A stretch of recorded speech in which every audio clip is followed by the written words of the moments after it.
Hello friends, कैसे हैं आप सभी। Welcome back to my channel biology booster. Today we will discuss biological classification. Kingdom system of classification. First scientific attempt for classification was performed by Aristotle in following manner. देखिए, जो सबसे पहले जिसने सबसे पहले क्लासिफिकेशन की बात की, जिसने सबसे पहले क्लासिफिकेशन दिया, वो एरिस्टोटल जी थे। उन्होंने प्लांट्स को 3 भागों में बांटा। पहला, जो जो जो पेड़ दिखने में बड़े थे, मोटे थे, उन्हें, जो लंबे थे, उन्हें ट्री में उन्होंने बोला कि ये ट्री है। जो मीडियम साइज़ के थे, उन्होंने उन्हें नाम दिया शर्ब्स। और जो बहुत सबसे मतलब छोटे, एकदम टीनी प्लांट, उन्हें दिया हर्ब्स। ठीक है। तो उन्होंने प्लांट को जो बांटा वो मॉर्फोलॉजिकल बेस पे बांटा। उनका जो एक बेस था एरिस्टोटल जी का, वो मॉर्फोलॉजिकल था, मतलब देख के उन्होंने प्लांट को 3 भागों में बांटा। पहला ट्री, दूसरा शर्ब्स, तीसरा हर्ब्स। और एनिमल्स के बारे में बात करें तो एनिमल्स को कैसे बांटा उन्होंने, एनिमल्स को उन्होंने 2 चीज़ों में बांटा, एनीमा और इनेमा। एनीमा वो जिनके अंदर रेड ब्लड सेल्स एब्सेंट होती है, और इनीमा जिनके अंदर रेड ब्लड सेल प्रेजेंट होती है। यानी एनीमा जो होते हैं, इनका जो ब्लड होता है वो रेड नहीं होता है। तो इस बेस पे उन्होंने एनिमल्स को बांटा। तो इन्होंने ये जो इनका क्लासिफिकेशन था, बहुत इनफॉर्मल टाइप था, तो मतलब इसे ज़्यादा मान्यता नहीं मिली। जो इसके बाद मान्यता मिली वो 2 किंगडम क्लासिफिकेशन को मिली, जो कि कैरोलस लीनियस ने दिया था। चलिए तो उसके बारे में बात करते हैं। Linnaeus later classified all organism into 2 kingdom. उन्होंने जितने भी ऑर्गेनिज्म हैं उन्हें 2 किंगडम में बांट दिया था। पहला प्लांटी और दूसरा एनिमलिया। और उनका जो बेस था, मेन बेस था प्लांट और एनिमल में चीज़ों को बांटने का, ऑर्गेनिज्म को बांटने का, वो था प्रेजेंस ऑफ सेल वॉल। यानी जिनके अंदर सेल वॉल प्रेजेंट थी उन्होंने उसे प्लांटी में रख दिया, और जिनके अंदर सेल वॉल एब्सेंट थी उन्होंने कैरोलस लीनियस जी ने उसे एनिमलिया में रख दिया। तो उन्होंने 2 किंगडम क्लासिफिकेशन दिया। इसके अलावा और भी फीचर्स है जिसके बेस पे उन्होंने एनिमल और प्लांट को बांट दिया, मतलब जितना भी हमारा जीव जगत है उसे 2 भागों में बांट दिया। चलिए तो बात करते हैं। पहला तो सेल वॉल है।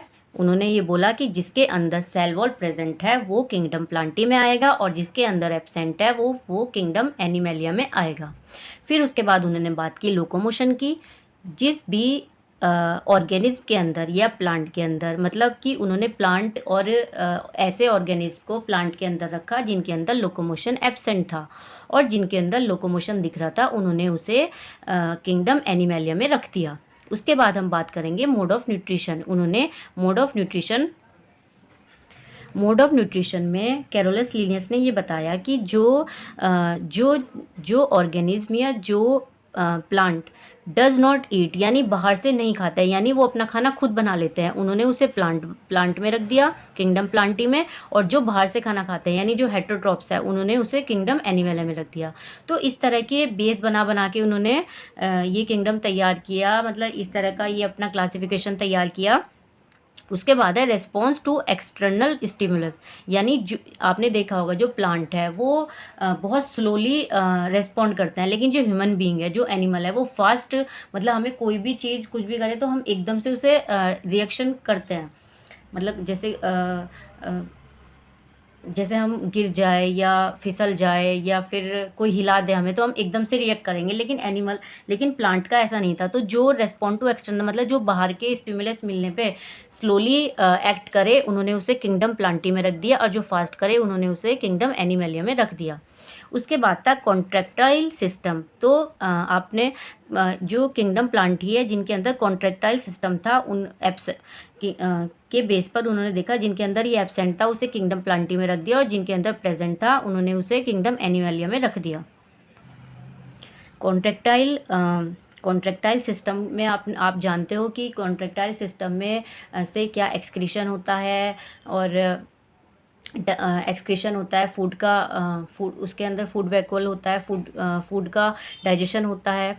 तो जैसे लाइक अमीबा, यूग्लिना, इनके अंदर कॉन्ट्रैक्टाइल सिस्टम होता है। तो उन्होंने इसे किसके अंदर रख दिया, किंगडम एनिमलिया के अंदर रख दिया। उसके बाद उन्होंने जो ऑर्गेनिज्म थे, देखिए किसे किसे रखा उन्होंने किंगडम प्लांटी में, bacteria, fungi, algae, bryophytes, pteridophytes, gymnosperms and angiosperms. इन्होंने इन सबको उठाकर किस में रख दिया, प्लांटी में। उसके बाद इनवर्टिब्रेट्स और वर्टिब्रेट्स को किस में रखा, किंगडम एनिमेलिया में।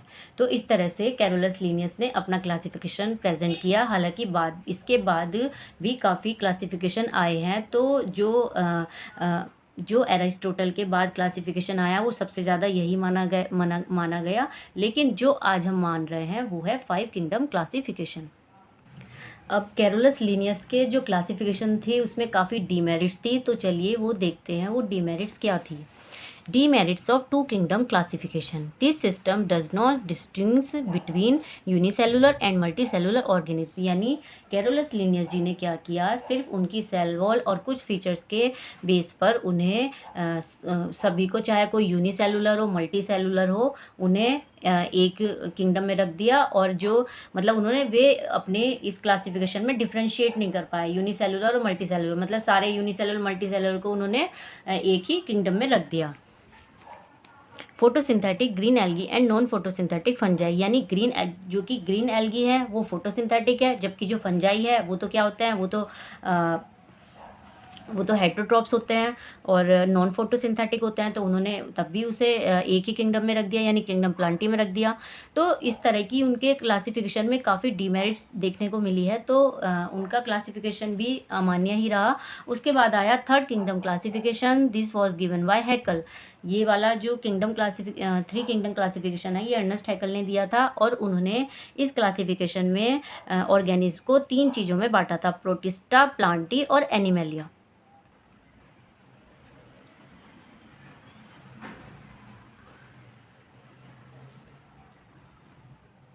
अर्नेस्ट हैकल ने अपने इस क्लासिफिकेशन में क्या किया, प्लांटी और एनिमेलिया तो पहले से ही था, उन्होंने एक किंगडम बढ़ा दिया जिसे हम प्रोटिस्टा बोलते हैं। उन्होंने क्या किया, जितने भी यूनिसेलुलर है, चाहे वो प्रोकैरियोट्स है या यूकैरियोट्स हैं, उन्हें सबको प्रोटिस्टा में लाके रख दिया। इससे ये फ़ायदा हुआ कि जितने भी यूनिसेलुलर ऑर्गेनिज्म है वो एक किंगडम में आ गए।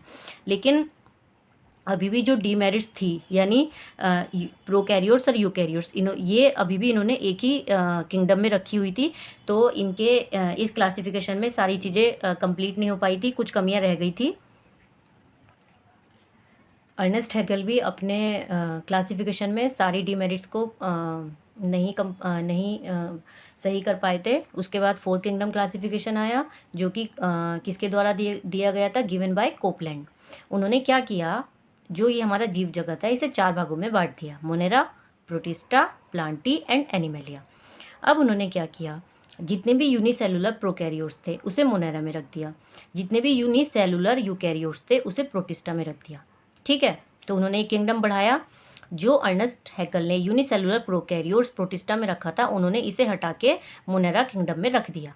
तो अभी भी जो कमियां थी वो पूरी नहीं हो पाई थी। जैसे कि जो फंजाई था, क्या था, फंजाई नॉन फोटोसिंथेटिक था जिसे प्लांटी में रखा हुआ था, और जो प्लांट होते हैं वो फोटोसिंथेटिक होते हैं। तो अभी भी पूरी जो डीमेरिट्स है वो सही नहीं हो पाई थी। उसके बाद आया 5 किंगडम क्लासिफिकेशन, जो कि दिया था R.H. विटेकर ने। Main basis of this system mode of nutrition divided organism into 5 kingdom. इनका जो मेन ऑर्गेनिज्म था वो था मोड ऑफ न्यूट्रिशन, जिसके भागों पे जिसके बेस पर इन्होंने जीव जगत को 5 किंगडम में बांट दिया। वो 5 किंगडम कौन कौन से थे, Monera, protista, Fungi, Plantae and animalia. इनका जो क्राइटेरिया था वो क्या क्या था, वैसे मेन तो इनका मोड ऑफ न्यूट्रिशन था, लेकिन और भी क्राइटेरिया थे। वो था पहला सेल स्ट्रक्चर, दूसरा बॉडी ऑर्गेनाइजेशन, तीसरा रिप्रोडक्शन, चौथा मोड ऑफ न्यूट्रिशन जो इनका मेन बेस था, और 5वां था फाइलोजेनेटिक इवोल्यूशन। तो एक एक करके हम पढ़ते हैं। जो R.H. विटेकर थे, ये वाला इनका जो क्लासिफिकेशन था सबसे ज़्यादा मान्य हुआ, यानी काफ़ी डीमेरिट्स को ये पूरा सही कर पाए। देखिए एक टेबल है, टेबल के थ्रू आप समझिए कि R.H. विटेकर ने क्या क्या डिफरेंस किया। सबसे पहला कैरेक्टर, ठीक है, किंगडम है Monera, protista, Fungi, Plantae and animalia. अगर हम सेल टाइप को देखें तो मोनेरा के अंदर जितने भी प्रोकैरियोट्स थे वो सारे रखे गए, protista, Fungi, Plantae and animalia ये सब यूकैरियोट्स में रखे गए। उसके बाद था सेल वॉल। सेल वॉल जो मोनेरा है, इनकी सेल वॉल नॉन सेल्यूलोजिक होती है, यानी सेल्यूलोज की नहीं बनी होती। जो इनकी सेल वॉल है वो पेप्टिडोग्लाइकॉन की बनी होती है, जिसे हम म्यूरिन भी बोलते हैं और म्यूकोपेप्टाइड भी बोलते हैं। जो प्रोटिस्टा है, इनके अंदर अगर सेल वॉल प्रेजेंट है तो वो सेल्यूलोजिक होती है। फंजाई के अंदर नॉन सेल्यूलोजिक होती है, ये काइटिन के बने होते हैं, काइटिन की बनी होती है और उनमें नामक जो ये अमीनो एसिड्स होते हैं ये होते हैं। उसके बाद प्लांटी यूकैरियोट्स होते हैं, ये इनके अंदर जो सेल वॉल होती है वो सेल्यूलोज की बनी होती है और एनिमैलिया में सेल वॉल एब्सेंट होती है, सेल वॉल एब्सेंट होती है। तीसरा था हमारा न्यूक्लियर मेम्ब्रेन। मोनेरा के अंदर न्यूक्लियर मेम्ब्रेन देखने को नहीं मिलती, नॉट वेल डिफाइंड। प्रोटिस्टा में well defined, Protista, Fungi, Plantae, Animalia, इनके अंदर सेल वॉल जो न्यूक्लियर मेम्ब्रेन है वो वेल डिफाइंड देखने को मिलती है। अब बात करते हैं बॉडी ऑर्गेनाइजेशन। जो मोनेरा है इनके अंदर सेलुलर लेवल पे का होता है, यानी इनके अंदर सेल मिलती है देखने को। दूसरा प्रोटिस्टा, ये भी यूनिसेलुलर होते हैं, मोनेरा भी यूनिसेलुलर होते हैं। तो यानी इनके अंदर जो बॉडी ऑर्गेनाइजेशन है वो सिर्फ सेलुलर लेवल होता है। अब फंजाई है, ये मल्टी सेलुलर होते हैं, तो इनका जो, लेकिन मल्टी सेलुलर होने के बाद भी इनके अंदर जो टिश्यू सिस्टम होता है वो लूज़ होता है, क्योंकि ये इस तरह की उसके होते हैं, मतलब ऐसे इनमें सेल होती है लेकिन वो आपस में मिली नहीं होती, थोड़ी सी लूज़ होती है, बीच में गैप होता है, तो इनका जो टिश्यू सिस्टम होता है वो लूज़ माना जाता है। उसके बाद है प्लांटी। प्लांटी के अंदर जो बॉडी ऑर्गेनाइजेशन है वो टिश्यू लेवल पे माना जाता है। और जो एनिमैलिया है इनके अंदर जो पहले टिश्यू, फिर ऑर्गन, ऑर्गन से ऑर्गन सिस्टम, तो इनके अंदर जो बॉडी ऑर्गेनाइजेशन है वो ऑर्गन सिस्टम होता है, यानी पूरा एक सिस्टम बन जाता है, ऑर्गन का ऑर्गन बन जाते हैं। अब पढ़ते हैं मोड ऑफ न्यूट्रिशन, जिसके बेस पे R.S. विटेकर ने जीव जगत को 5 किंगडम क्लासिफिकेशन में डिवाइड किया था। तो देखिए उन्होंने बताया कि जो मोनेरा है वो ऑटोट्रॉफिक भी होते हैं एज वेल एज हेटरोट्रॉफिक भी होते हैं, यानी जो मोनेरा में कुछ जो बैक्टीरिया हैं वो ऑटोट्रॉफिक होंगे और कुछ हेटरोट्रॉफिक होते हैं। अब प्रोटिस्टा है, प्रोटिस्टा भी ऑटोट्रॉफिक कैन भी हेटरोट्रॉफिक, मतलब प्रोटिस्टा में भी कुछ ऑर्गेनिज्म ऐसे उन्होंने रखे जो ऑटोट्रॉफिक भी हो सकते हैं और हेटरोट्रॉफिक भी होते हैं। फंजाई, फंजाई प्रॉपर्ली ही हेटरोट्रॉफिक है, ये अपना खाना खुद नहीं बना सकता। प्लांटी फुल्ली ऑटोट्रॉफिक है। उसके बाद एनिमैलिया हेटरोट्रॉफिक, होलोजोइक, सेप्रोफाइटिक, यानी जो एनिमल है, जो एनिमैलिया किंगडम है, इसके अंदर जितने भी जीव पाए जाते हैं या तो वो हेटरोट्रॉफिक होंगे या फिर होलोजोइक। होलोजोइक किसे बोलते हैं, यानी जिसमें सारे प्रोसेस होते हैं, क्या, इंजेशन, डाइजेशन, उसके बाद एब्जॉर्प्शन, एसिमिलेशन, उसके बाद एक्सक्रीशन यानी इजेशन, इस तरह के जो प्रोसेस होता है ये सारा होता है इस तरह का। किस में होता है, ह्यूमन बीइंग में होता है, और भी ऐसे ऑर्गेनिज्म हैं जिनमें होलोजोइक मोड का मतलब ये होता है जिसमें सारी प्रोसेस होती है। अभी मैंने आपको बताया जिसमें कि इंजेशन होगा, डाइजेशन होगा, एब्जॉर्प्शन होगा, एसिमिलेशन होगा और इजेशन होगा। तो ये सारी तरह की प्रोसेस होती है जो कि हमें अमीबा में भी देखने को मिलती है और हम ह्यूमन बीइंग में मिलते हैं। और भी ऐसे ऑर्गेनिज्म हैं जिसमें होलोजोइक सिस्टम होता है, यानी खाने का पूरा एक प्रोसेस होता है जो 5 स्टेप्स में कंप्लीट होता है। उसके बाद सेप्रोफाइटिक, जो एनिमैलिया है वो सेप्रोफाइटिक मोड, मतलब सेप्रोफाइटिक भी होते हैं, यानी सेप्रोफाइट का मतलब ये होता है जो मरे हुए यानी डेड एंड डिकेई पदार्थों पे निर्भर होते हैं। अब देखते हैं 6 किंगडम क्लासिफिकेशन, जो ये दिया था हमें कार्ल वीज ने।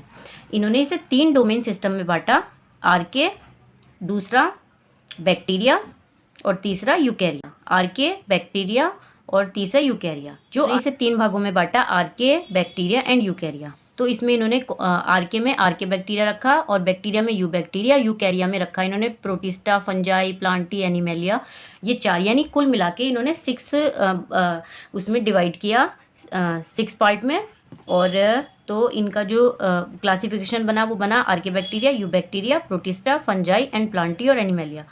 तो क्योंकि जो ये आर्के बैक्टीरिया है ये फॉल्स बैक्टीरिया होता है, यू बैक्टीरिया ये ट्रू बैक्टीरिया होता है, यानी जो आर्के बैक्टीरिया है भले ही इन्हें मोनेरा में रखा है लेकिन इनका जो बिहेवियर है वो ट्रू बैक्टीरिया की तरह नहीं है, ये ट्रू बैक्टीरिया की तरह काम नहीं करता है। तो इस बेस पे उन्होंने बैक्टीरिया के लिए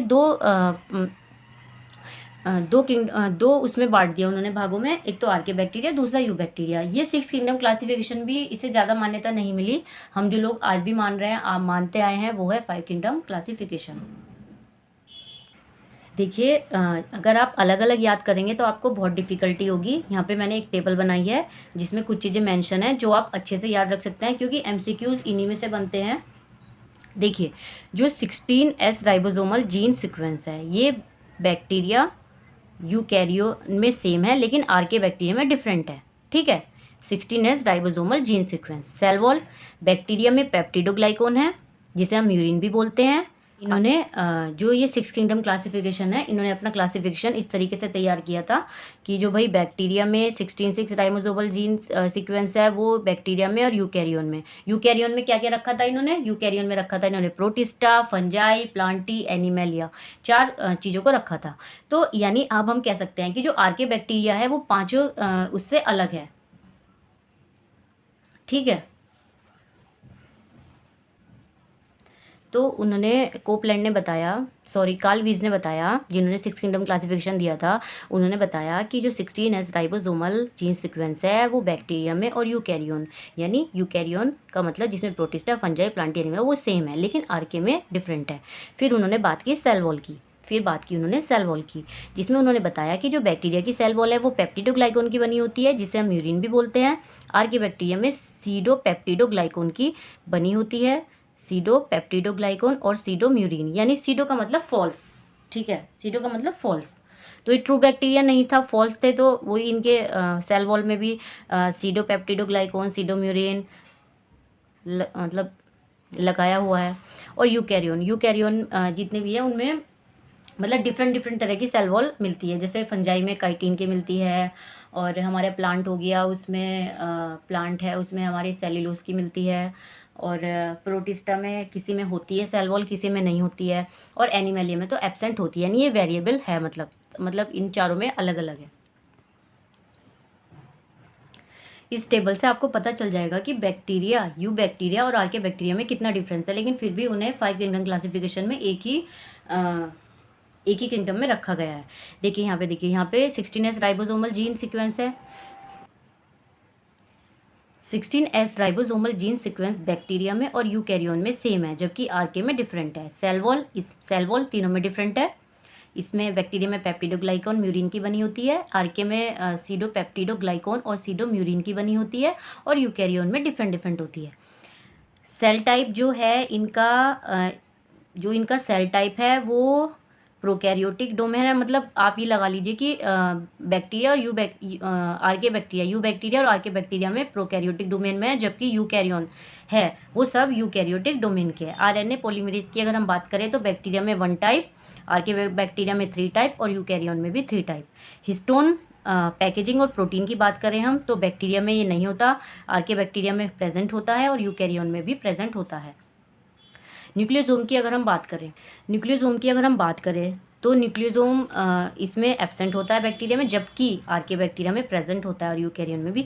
तो आप देखिए इस टेबल के हिसाब से काफ़ी सिमिलरिटीज़ आर्के बैक्टीरिया की यूकैरियोन के से मिलती जुलती है, जबकि वो मोनेरा किंगडम में रखा गया था जो कि बैक्टीरिया होते हैं जिसमें, तो उसका काफ़ी बिहेवियर बैक्टीरिया की तरह ना होके दूसरे जीवों की तरह है, तो इसीलिए उसे फॉल्स बैक्टीरिया यानी सीडो बैक्टीरिया बोला गया है, आर्के बैक्टीरिया बोला गया है। अब देखिए प्लाज्मा मेम्ब्रेन जो कि बैक्टीरिया में बाइलेयर होती है, आर्के बैक्टीरिया में मोनोलेयर होती है, और यूकैरियोन में आप देख लीजिए काफ़ी डिफरेंस है आर्के बैक्टीरिया और यू बैक्टीरिया में। अब बात करते हैं न्यूक्लियर मेम्ब्रेन की, जो कि बैक्टीरिया में नॉट वेल डिफाइंड है, आर्के बैक्टीरिया में नॉट वेल डिफाइंड है, जबकि यूकैरियोन में वेल डिफाइंड है। तो इस तरह से कोपलैंड ने इस तरह से कार्ल वीज ने अपना क्लासिफिकेशन प्रेजेंट किया, जो कि मतलब इतना समझ नहीं आया और इतना उसे मान्यता नहीं मिली। जो मान्यता मिली है वो R.H. विटेकर के 5 किंगडम क्लासिफिकेशन को ही मिली है। देखिए मैंने मोनेरा किंगडम पे यानी बैक्टीरिया पे वीडियो बनाई हुई है, अगर आप देखना चाहते हैं तो आप प्लेलिस्ट में देख लीजिए, आपको मिल जाएगी। लेकिन कुछ चीज़ें मैंने बैक्टीरिया में नहीं बताई थी, जैसे nutrition in bacteria, respiration in bacteria, types of bacteria, तो वो आज मैं अपनी इस क्लास में बताऊंगी। तो सबसे पहले बात कर लेते हैं हम न्यूट्रिशन इन बैक्टीरिया। सबसे पहले अगर आप इन चीज़ों को नहीं जानते तो ये समझ लीजिए। देखिए 3 टर्म होते हैं, ट्रॉफिक एंड टैक्सिस। देखिए ट्रॉफिक का मतलब होता है, अगर कहीं पे ट्रॉफिक वर्ड आ रहा था इसका मतलब होता है ग्रोथ मूवमेंट, यानी उस जगह की ग्रोथ हो रही है। ट्रॉफिक का मतलब होता है न्यूट्रिशन से, जैसे ऑटोट्रॉफिक, हेटरोट्रॉफिक, और टैक्सिस का मतलब होता है लोकोमोशन से। ठीक है, तो अगर कहीं भी ये टर्म आते हैं तो आप समझ जाइए कि इन चीज़ों के बारे में बात हो रही है। चलिए तो पढ़ते हैं न्यूट्रिशन इन बैक्टीरिया। देखिए न्यूट्रिशन इन बैक्टीरिया 2 तरीके से होता है, ऑटोट्रॉफिक एंड हेटरोट्रॉफिक। ऑटोट्रॉफिक में क्या होता है, ये खाना खुद बनाते हैं, हेटरोट्रॉफिक में खाना बना बनाया यूज़ करते हैं। ऑटोट्रॉफिक पे जो सोर्स होता है वो इनऑर्गेनिक होता है, फूड का जो सोर्स होता है वो इनऑर्गेनिक होता है, यानी ये इनऑर्गेनिक फूड से अपना भोजन बनाते हैं, उसे ऑर्गेनिक फॉर्म में कन्वर्ट करते हैं। और हेटरोट्रॉफिक में क्या होता है,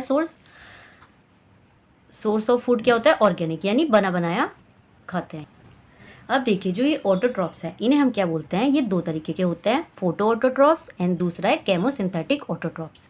फोटो ऑटोट्रॉपिक ट्रॉप्स के बारे में पढ़ते हैं। देखिए ये जो फोटो ऑटोट्रॉप्स है इनमें ये क्या करते हैं, पिगमेंट के प्रेजेंस में खाना बनाते हैं, यानी इनऑर्गेनिक फूड को ऑर्गेनिक फूड में कन्वर्ट करते हैं। तो उसके लिए लाइट का प्रेजेंट चाहिए, पिगमेंट का प्रेजेंट चाहिए, इनऑर्गेनिक फॉर्म चाहिए, और जिसे कन्वर्ट करते हैं ऑर्गेनिक फूड में। देखिए रिएक्शन देखिए यहाँ पे CO2 यानी कार्बन डाइऑक्साइड होनी चाहिए, और ये H डोनर के रूप में किसे यूज़ करते हैं, हाइड्रोजन सल्फाइड में। यहाँ पे ये जल को मतलब ऑक्सीजन का इस्तेमाल नहीं करते हैं, ये मतलब वाटर का इस्तेमाल नहीं करते हैं, हाइड्रोजन सल्फाइड को H डोनर के रूप में यूज़ करते हैं, जो कि लाइट की प्रेजेंस में होता है, जिससे ये C6H12O6 यानी ग्लूकोज बना लेते हैं, और ये बाई प्रोडक्ट क्या देते हैं, सल्फर देते हैं। तो आपने देखा होगा जो हमारा प्लांट का फोटोसिंथेटिक है उसमें क्या होना चाहिए, वाटर होना चाहिए, और जो हमारे बैक्टीरिया है ये अपना जो खाना बनाते हैं ये H2S से यानी सल्फर को बाहर निकालते हैं, और H2S को H डोनर के रूप में यूज़ करते हैं। इसीलिए ये इस प्रोसेस में ऑक्सीजन का यूज़ नहीं करते हैं, इसीलिए इनका जो ये प्रोसेस है ये एन ऑक्सीजनिक फोटोसिंथेटिक कहा जाता है। अब ये इसमें कौन से पिगमेंट यूज़ करते हैं वो देखते हैं। देखिए इसमें 2 टाइप्स के पिगमेंट यूज़ करते हैं। वो पिगमेंट कौन कौन से हैं, एक तो है बैक्टीरियो परप्यूरिन। क्या है, बैक्टीरियो परप्यूरिन। दूसरा है बैक्टीरियो विरिडिन। परप्यूरिन, बैक्टीरियो विरिडिन। बैक्टीरियो परप्यूरिन जो है ये पर्पल पिगमेंट होता है, यानी पर्पल कलर होता है। They are present in purple sulphur bacteria. ये कौन से उसमें होते हैं, पर्पल सल्फर बैक्टीरिया। जो कौन सा पिगमेंट है ये कहाँ यूज़ होता है, कौन यूज़ करते हैं, ये पर्पल सल्फर बैक्टीरिया, बैक्टीरियो परप्यूरिन। अब बैक्टीरियो विरिडिन ये ग्रीन पिगमेंट है, तो ये किस में प्रेजेंट होता है, they are present in green sulphur bacteria. ये किस में प्रेजेंट होता है, ग्रीन सल्फर बैक्टीरिया में। ठीक है, आप नाम से ही समझ लीजिए जो ग्रीन सल्फर बैक्टीरिया है उसमें बैक्टीरियो पिरिडिन होगा क्योंकि ये ग्रीन पिगमेंट है, और जो बैक्टीरियो परप्यूरिन है ये पर्पल पिगमेंट है, तो ये पर्पल सल्फर बैक्टीरिया में प्रेजेंट होता है। अब आपने फोटो ऑटोट्रॉफ्स तो पढ़ लिया, अब जानिए ये केमोसिंथेटिक ऑटोट्रॉफ्स क्या है। तो इसमें क्या है, जो हमारा फूड का सोर्स है वो क्या है, इनऑर्गेनिक केमिकल है। क्या है, सबसे बड़ी बात पहले देखिए केमिकल है, इसीलिए इसका क्या नाम है, केमोसिंथेटिक। क्या है, अब इसमें फोटो कहीं नहीं आया तो इसमें नो लाइट नो पिगमेंट, कि हमें जब लाइट नहीं है तो हमें पिगमेंट की भी ज़रूरत नहीं होती। ये क्या करते हैं, इनऑर्गेनिक केमिकल का ऑक्सीडेशन कराते हैं, इनऑर्गेनिक केमिकल का ऑक्सीडेशन कराते हैं, जिसके बाद क्या होता है, रिलीज एनर्जी होती है। उसके बाद जो ATP निकलते हैं उसी ATP से ये अपने फूड का सोर्स करते हैं, मतलब फूड की मात्रा को कंप्लीट करते हैं। अब देखिए वो इनऑर्गेनिक केमिकल कौन कौन से हैं, तो वो हो गया हमारा अमोनिया, नाइट्राइट, और ये NH4 प्लस, ये भी अमोनिया है लेकिन ये अमोनिया का दूसरा फॉर्म है। तो ये इस तरह के केमिकल को यूज़ करते हैं। तो ये क्या करते हैं, इस केमिकल जो इनऑर्गेनिक केमिकल है इनका क्या करते हैं, नाइट्रिफिकेशन करते हैं। देखिए जैसे अमोनिया है, अमोनिया का नाइट्रिफिकेशन करके ये क्या करेंगे, उसे नाइट्राइट में कन्वर्ट कर देंगे, यानी NO2 माइनस में कन्वर्ट कर देंगे। ठीक है,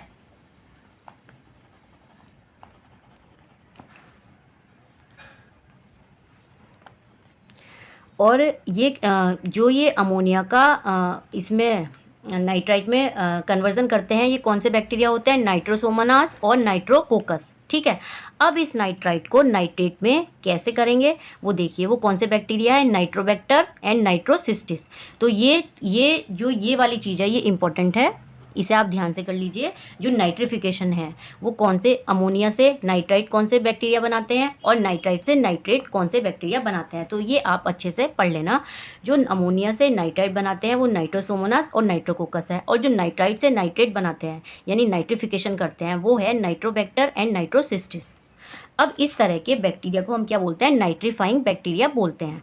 नाइट्रीफाइंग बैक्टीरिया कौन कौन से हो गए, नाइट्रोसोमोनास, नाइट्रोकोकस, नाइट्रोबैक्टर एंड नाइट्रोसिस्टिस, जो आगे हमें हेल्प करते हैं साइक्लिंग ऑफ न्यूट्रिएंट्स, यानी जो एक साइकिल होती है, जो एक चेन होती है न्यूट्रिएंट की, उसमें भी ये वाले बैक्टीरिया मदद करते हैं नाइट्रोजन का नाइट्रिफिकेशन करके। अब हमने ऑटोट्रॉफ्स पढ़ लिया है, अब हमारा हेटेरोट्रॉफिक रह गया है। चलिए वो पढ़ते हैं। अब पढ़ते हैं हेटेरोट्रॉफिक के बारे में। तो जो इनका सोर्स होता है फूड का वो ऑर्गेनिक होता है, क्योंकि ये बना बनाया खाना खाते हैं। तो ये भी दो तरीके के होते हैं, फोटो ऑर्गेनिक हेटेरोट्रॉफ्स और दूसरा है केमो ऑर्गेनिक हेटेरोट्रॉफ्स। अब फोटो ऑर्गेनिक हेटेरोट्रॉफ्स का मतलब ये हो गया, फोटो का मतलब लाइट पिगमेंट प्रेजेंट, और ऑर्गेनिक हेटेरोट्रॉफ्स का मतलब हो गया ऑर्गेनिक सोर्स फूड का। ठीक है। अब इनमें भी क्या होता है, हेटेरोट्रॉफ्स में भी ना पिगमेंट की प्रेजेंस मतलब प्रेजेंट होते हैं, बैक्टीरियोपर्प्यूरिन और बैक्टीरियोविरिडिन। बैक्टीरियोपर्प्यूरिन पर्पल पिगमेंट हो गया और बैक्टीरियोविरिडिन ग्रीन पिगमेंट हो गया। लेकिन ये जो बैक्टीरिया हैं ये क्योंकि मतलब खुद से खाना नहीं बनाते हैं, तो ये वाले कौन से बैक्टीरिया है, ये है पर्पल नॉन सल्फर बैक्टीरिया।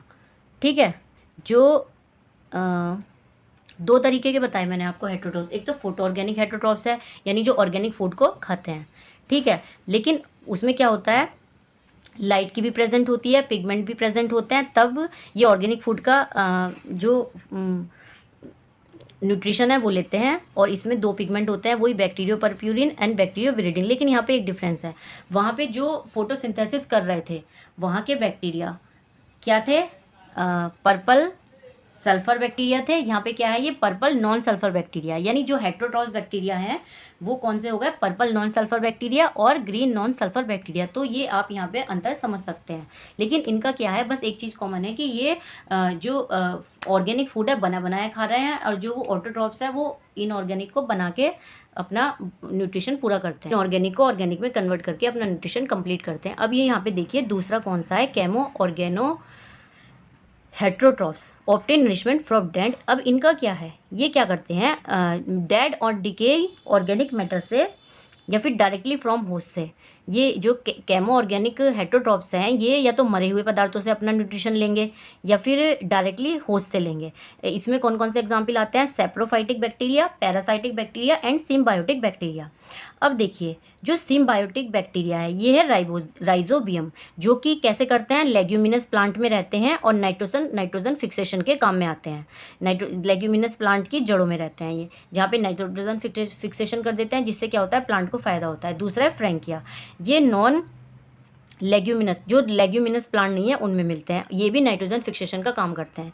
तो जो केमो ऑर्गेनिक हेटेरोट्रॉफ्स हैं इसमें तीन तरीके के बैक्टीरिया आते हैं, saprophytic bacteria, parasitic bacteria and symbiotic bacteria. Saprophytic bacteria और पैरासाइटिक बैक्टीरिया के कुछ एग्जाम्पल्स हैं वो मैं आपको बता दूंगी, लेकिन अभी जो सिम्बायोटिक बैक्टीरिया है इनके एग्जाम्पल है राइजोबियम एंड फ्रैंकिया। तो दोस्तों मैंने आपको आज जो बताया बायोलॉजिकल क्लासिफिकेशन के बारे में बताया, और बायोलॉजिकल क्लासिफिकेशन के बाद में मैं थोड़ी सी बात की मैंने किंगडम मोनेरा के बारे में। किंगडम मोनेरा में हमने जो पढ़ा है वो न्यूट्रिशन इन बैक्टीरिया पढ़ा है, और इसके बाद जो हमारा रह जाएगा वो respiration in bacteria and reproduction in bacteria रह जाएगा, और टाइप्स ऑफ बैक्टीरिया रह जाएंगे। आगे जल्दी ही मैं दूसरी वीडियो में अपनी ये चीज़ें भी लेके आऊँगी। आज की ये वीडियो फिर हमारी ज़्यादा लंबी हो जाएगी। आई होप सो आपको वीडियो समझ आई हो। एक बार मैं फिर से समराइज़ करा देती हूँ चीज़ों को। देखिए हमने जो पढ़ा वो हमने पढ़ा कि हमारी जो जीव जगत है ये कैसे कैसे क्लासीफाई हुआ, किस किसने किया। तो सबसे पहले हमारे एरिस्टोटल जी ने किया, जिन्होंने प्लांट को 3 भागों में बांटा था, ट्री, श्रब्स एंड हर्ब्स। इन्होंने मॉर्फोलॉजिकल, इनका जो बेस था वो मॉर्फोलॉजिकल था, मतलब चीज़ों को देख के इन्होंने पौधों को यानी प्लांट्स को डिवाइड किया। दूसरा इन्होंने एनिमल्स को आरबीसी के एब्सेंस और प्रेजेंस पे बांटा, जिनमें आरबीसी एब्सेंट थी उन्हें इन्होंने एनएमी का नाम दिया, और जिनमें आरबीसी प्रेजेंट या एनेमिया और इनेमिया का नाम दिया। इसके बाद फिर आए हमारे कैरोलस लिनियस, जिन्होंने क्या किया, 2 किंगडम क्लासिफिकेशन दिया। उनका जो मेन बेस था वो प्रेजेंस ऑफ सेल वॉल थी, जिसमें सेल वॉल प्रेजेंट थी उन्होंने किंगडम प्लांटी में रख दिया, और जिनमें सेल वॉल एब्सेंट थी उन्होंने किंगडम एनिमलिया में रख दिया। उसके बाद हमारा थर्ड किंगडम क्लासिफिकेशन दिया हमें, वो दिया हमें किसने, थर्ड क्लासिफिकेशन जो दिया था हमें वो दिया था अर्नेस्ट हैकल ने। उनका जो उन्होंने क्या किया, किंगडम प्लांटी एनिमले के साथ किंगडम प्रोटिस्टा और बना दिया। ठीक है। तो उन्होंने क्या किया, जो यूनिसेलुलर प्रोकैरियोट्स थे और यूनिसेलुलर यूकैरियोट्स थे, उन्होंने उसे उठा के किंगडम प्रोटिस्टा में रख दिया। उसके बाद हमारा 4 किंगडम क्लासिफिकेशन आया, जो हमें दिया था कोपलैंड ने। उन्होंने क्या किया, एक किंगडम बढ़ा दिया जिसे मोनेरा बोला। उन्होंने क्या किया, उसमें जितने भी यूनिसेलुलर प्रोकैरियोट्स थे यानी मतलब प्रोकैरियोट्स तो यूनिसेलुलर थे, जितने भी प्रोकैरियोट्स थे उन्होंने उसे उसमें मोनेरा में रख दिया। इस तरीके से हमारे यूनिसेलुलर प्रोकैरियोट्स और यूनिसेलुलर यूकैरियोट्स अलग हो गए, यानी मोनेरा, प्रोटिस्टा, प्लांटी और एनिमलिया। उसके बाद 5 किंगडम क्लासिफिकेशन आया जो हमें R.H. विटेकर ने दिया था, और उसमें मैंने आपको बताई है, काफ़ी चीज़ें दी थी। उन्होंने 5 किंगडम क्लासिफिकेशन दिए जिसमें उन्होंने मोनेरा, प्रोटिस्टा, फंजाई, प्लांटी और एनिमलिया। उन्होंने फंजाई का, क्योंकि फंजाई का जो बिहेवियर है वो सबसे अलग है, वो हेट्रोट्रॉफिक है और उनमें सेल वॉल भी प्रेजेंट है, तो इस हिसाब से ना तो वो एनिमल ही हुए क्योंकि उनमें सेल वॉल प्रेजेंट है, और हेट्रोट्रॉप्स है तो ना ही वो प्लांटी हुए। ठीक है, तो इसलिए उनका एक अलग किंगडम बना दिया था। तो इस तरह से हमने पढ़ा। उसके बाद हमने क्या पढ़ा हमने, न्यूट्रिशन इन बैक्टीरिया पढ़ा, जो क्या होते हैं, 2 तरीके के होते हैं, ऑटोट्रॉपिक और हेट्रोट्रॉपिक। फिर ऑटोट्रॉपिक के भी 2 टाइप्स होते हैं और हेट्रोट्रॉपिक के भी 2 टाइप्स होते हैं। तो आई होप सो आपको वीडियो समझ आई हो, और अगर आपको वीडियो समझ आई हो तो प्लीज़ वीडियो को लाइक करें, चैनल सब्सक्राइब करें। आगे भी आपको इसी तरह की यूज़फुल वीडियोस मिलती रहेगी। आगे मैं कुछ क्वेश्चंस MCQs भी लाऊंगी जो हमारी थ्योरी के अंडर होंगे, और जो हमारे आगे एग्ज़ाम में इंपॉर्टेंट आते हैं, मतलब जो हमें एग्ज़ाम में देखने को मिलता है, चाहे वो TGT हो, PGT हो या फिर हमारे नीट के एग्ज़ाम हो। Thank you so much.